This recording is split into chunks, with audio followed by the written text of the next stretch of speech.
नमस्कार प्यारे विद्वान साथियों। इस ऑनलाइन डिजिटल प्लेटफॉर्म पर मैं महेंद्र चौधरी आप सभी का तहे दिल से स्वागत करता हूं। मित्रों, अपना जो टॉपिक चल रहा था वो चल रहा था प्रतिशत, और जिसमें हम रोज़ के 5 प्रश्नों को देखते थे। तो आइए देखते हैं नेक्स्ट अपने आज के 5 प्रश्न। तो देखो, अपन से कह रहा है, वैसे एग्ज़ाम की दृष्टि से इम्पोर्टेंट है। इस टाइप के प्रश्न एग्ज़ाम में बार बार पूछे जाते हैं,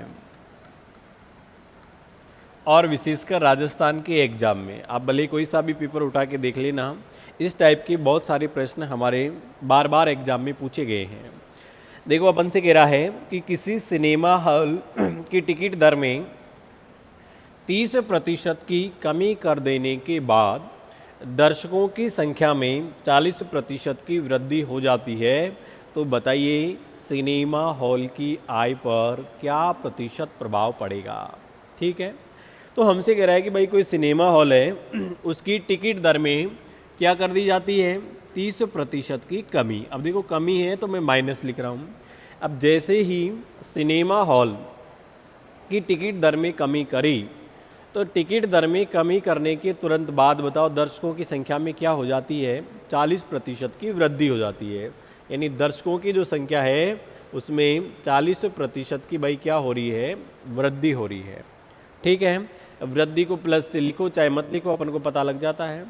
अब देखो, इस प्रकार के प्रश्नों को कैसे हल करना है। तो ऐसी अवस्था में ध्यान रखना, एक प्रतिशत प्रभाव का अपना एक फॉर्मूला होता है, सीधा इससे हल करोगे तुरंत हो जाएगा। प्रतिशत प्रभाव बराबर फॉर्मूला होगा 100 plus minus A bracket 100 plus minus B और बटे में 100। अब यहाँ ए का मतलब है कि शुरुआत में प्लस कब करना है, माइनस कब करना है। तो जब वृद्धि होगी तो हम प्लस करेंगे, और जब कमी होगी तो माइनस करेंगे। बी का मतलब बाद वाला मान। तो बताओ, यहाँ शुरुआत में क्या हो रहा है भाई, 30% की कमी। तो 100 में से 30 घटाएंगे, तो बताओ क्या लिखेंगे, 70। ब्रैकेट का मतलब होता है क्या, गुणा।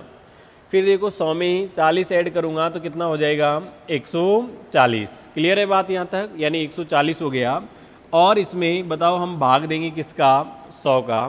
तो अगर अपन इसमें 100 का भाग देंगे तो क्या हो जाएगा, तो यहाँ 100 का अगर अपन भाग देंगे तो देखो, ये 2 जीरो से ये 2 जीरो कैंसिल।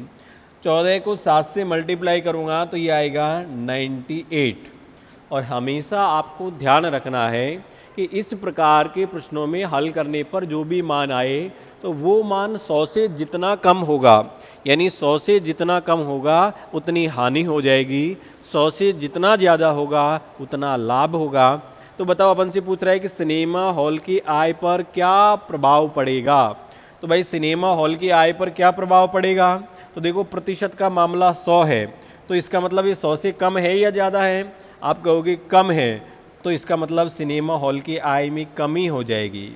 और कमी बताओ कितने की होगी, 100 से कितना कम है, तो 2 कम है। इसका मतलब 2% की बताओ क्या होगी सिनेमा हॉल की आय पर, यानी सिनेमा हॉल की आय में कमी हो जाएगी, और कमी बराबर होगी कितने की, 2% की। ठीक है, तो हमारा ये क्या होगा, आंसर होगा, यानी ऑप्शन नंबर ए। क्लियर। तो ये अपन को ध्यान रखना है, वैसे एग्ज़ाम की दृष्टि से अच्छा प्रश्न है। तो नेक्स्ट देखते हैं। देखिए, अगले प्रश्न में अपन से क्या कह रहा है।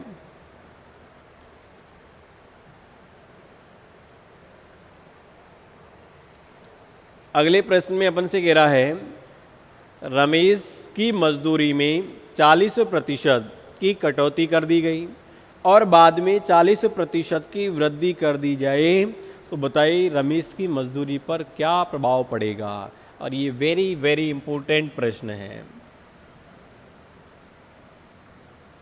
अब देखो, हमसे कह रहा है कि रमेश की मजदूरी में 40% की कटौती कर दी जाए और फिर बाद में उसकी मजदूरी में 40% की वृद्धि कर रहा है। इसका मतलब एक बार समान यानी एक बार समान कमी, एक बार वृद्धि। तो ध्यान रखना, ऐसी अवस्था में हमेशा क्या होगा, कई विद्यार्थी क्या सोचते हैं कि 40% की कटौती कर रहा है, 40% की वृद्धि कर रहा है, इसका मतलब रमेश की मजदूरी में न कोई वृद्धि होगी न कोई कमी होगी। हालांकि यहाँ मैंने ऐसा ऑप्शन दिया नहीं है, लेकिन वो देता है सबसे पहले यही, और उसमें लिखेगा न कोई कमी न कोई वृद्धि। आंसर आपका वही लगता है, जो ध्यान रखना वो गलत है। ठीक है, तो ऐसी अवस्था में हमेशा एक बार समान मात्रा में कटौती की जाए, समान मात्रा में ही वृद्धि की जाए, तो ध्यान रखना ऐसी अवस्था में हमेशा हमेशा कमी होगी। ठीक है, और कमी बराबर, अब वही देखो फॉर्मूला मैंने अभी आपको बताया, इसको हल करने के वैसे हमारे पास में दो तरीके हैं, दोनों में बता देता हूँ वही फॉर्मूले से। तो प्रतिशत प्रभाव बराबर फॉर्मूला था 100 plus minus A bracket 100 plus minus B और बटे में 100। ए का मतलब शुरुआत में, तो शुरुआत में 40% की कटौती हो रही है, फिर 40% की वृद्धि हो रही है। तो बताओ 100 में से 40 घटाऊंगा कितना आएगा, 60 आएगा, और 100 में 40 जोड़ूंगा 140 आएगा, बटे में 100। 2 जीरो से 2 जीरो कैंसिल, 16 को 14 से मल्टीप्लाई करूंगा तो कितना हो जाएगा 84। अब बताओ ये 84 100 से कम है या ज़्यादा है, कम है, तो इसका मतलब कमी होगी रमेश की मजदूरी में, और कमी बताओ कितनी होगी 16%। तो रमेश की मजदूरी में क्या हो जाएगी 16% की कमी होगी। ठीक है, अगर आप ऐसा नहीं करते हो तो यहाँ देखो अपन एक शॉर्ट तरीका भी अपना सकते हैं, और वो शॉर्ट तरीका क्या है, तो शॉर्ट तरीका ये है, ये सिर्फ तभी लगेगा जब दर व समय का संख्यात्मक मान बराबर हो। ठीक, तो यानी दर और समय का संख्यात्मक मान बराबर हो, तो आपको ध्यान रखना है ऐसी अवस्था में हमेशा कमी होगी, और कमी प्रतिशत बराबर फॉर्मूला होगा दर का स्क्वायर बटे में 100, और ये तभी लगेगा जब समान मात्रा में कमी और समान मात्रा में वृद्धि हो।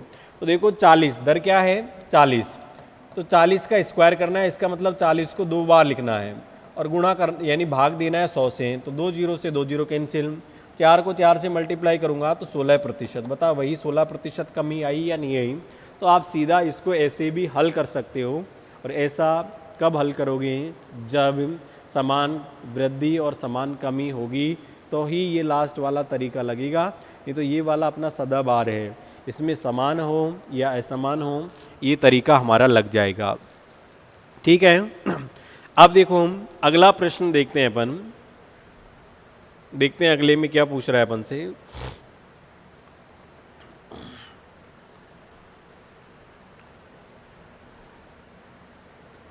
देखिए भाई इसमें क्या कह रहा है, इसमें कह रहा है कि चीनी के मूल्य में 30% की वृद्धि हो जाने से, ठीक, चीनी के मूल्य में 30% की वृद्धि हो जाने से एक गृहिणी ने अपनी खपत में इतने प्रतिशत की कमी कर दी कि उसके खर्च में केवल 17% की क्या हुई, वृद्धि हुई। ठीक है, तो यदि मूल्य बढ़ाने से पहले चीनी की खपत 20 किग्रा हो, तो अब चीनी की खपत क्या होगी। ठीक है, तो इस टाइप के अपन ने, आपको पता हो तो पिछली क्लास में भी हल किए थे, चीनी के भाव में इतने प्रतिशत की वृद्धि और इतने प्रतिशत की कमी होने पर कितना बढ़ाए या कितना घटाए, तो उसी से संबंधित है। ठीक है, तो ये आपका होमवर्क है, ये आपको हल करके बताना है कि इसका आंसर क्या आएगा। ठीक, नेक्स्ट देखते हैं, देखो अगला प्रश्न।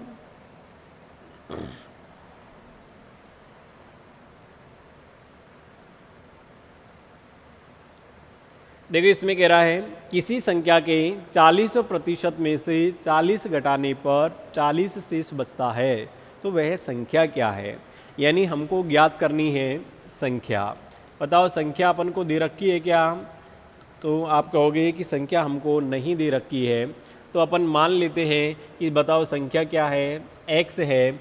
अब ये संख्या का 40%, तो x का 40%, प्रतिशत हटाऊंगा बटे में क्या लगाऊंगा 100।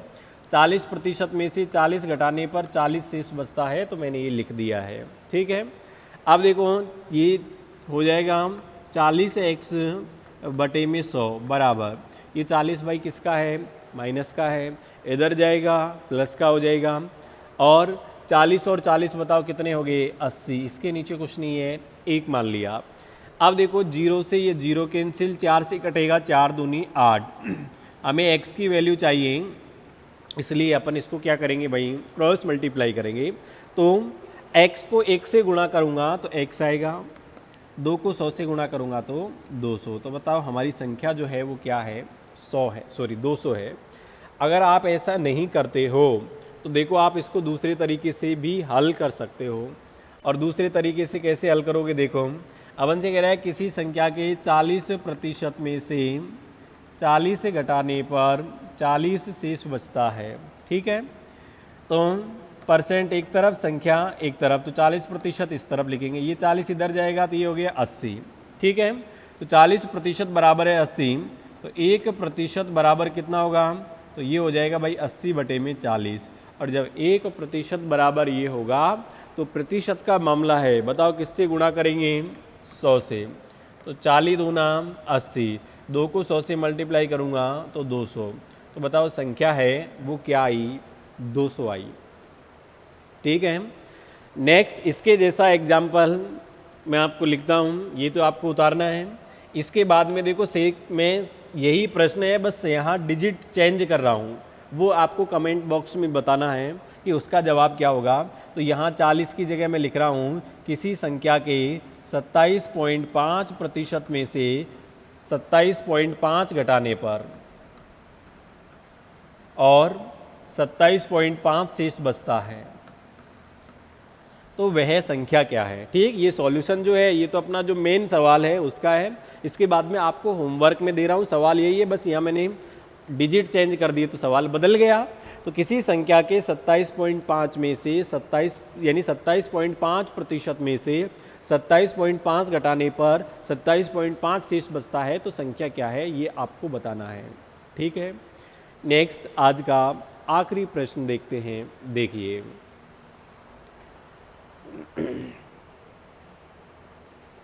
आखिरी प्रश्न में अपन से क्या कह रहा है, इसमें अपन से कह रहा है कि भाई किसी परीक्षा में 90% छात्र उत्तीर्ण हुए। ठीक है, तो एग्जामिनेशन में बताओ 90% छात्र क्या हो गए, उत्तीर्ण हो गए। ठीक है भाई, उत्तीर्ण का मतलब पास हो गए हैं। आगे कह रहा है यदि 260 छात्र 260 ये अनुत्तीर्ण हुए हैं भाई, फेल होने वाले हैं 260 छात्र। ठीक है, तो अपन से कह रहा है छात्रों की कुल संख्या क्या होगी, यानी अपन को किसकी संख्या बतानी है, छात्रों की कुल संख्या क्या होगी। तो देखो अपन कैसे ज्ञात करेंगे, हमें पता है जब 90% उत्तीर्ण हो गए तो भाई अनुत्तीर्ण कितने रहे होंगे, प्रतिशत में अगर मैं बात करूं तो अनुत्तीर्ण रहे होंगे 10%। कितने, 10%। क्या मैं कह सकता हूं कि 10% बराबर अनुत्तीर्ण छात्रों की संख्या 260 है। बताओ लिख सकते हैं नहीं लिख सकते हैं। तो 10% बराबर है 260, तो 1% बराबर क्या होगा, तो 260/10।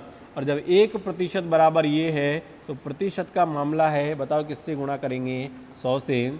तो हमारा जो आंसर होगा वो कितना होगा, 2600। बताओ कुल कक्षा में जो छात्र होंगे, कुल छात्र जो हैं वो कितने हो जाएंगे, कुल छात्रों की संख्या हो जाएगी 2600। ठीक है, तो आज के जो 5 प्रश्न हैं वो विधिवत रूप से क्या हो गए हैं, समाप्त हो गए हैं। बाकी नेक्स्ट अगले जो 5 प्रश्न होंगे वो अपनी नेक्स्ट अगली क्लास में होंगे। ठीक है, तब तक के लिए आप सभी साथियों को धन्यवाद। जय श्री कृष्णा।